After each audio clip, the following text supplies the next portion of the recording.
Hello everyone, welcome back to my channel, Do It With Us. Are you tired of switching between apps again and again on your Infinix Hot 40? Well, what if I told you there's a hidden feature that lets you open apps in a floating window, just like on flagship phones? Yep, it's already built into your phone, and today I'll show you exactly how to enable or disable floating window in Infinix devices. Let's jump right into it. First of all, open your Settings app.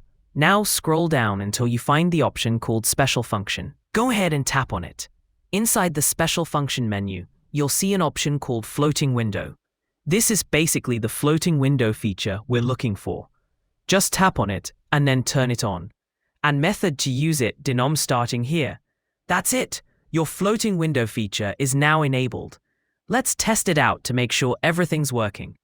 Open any app, for example this one, and as you can see, the floating window is now working 100%. Pretty cool, right?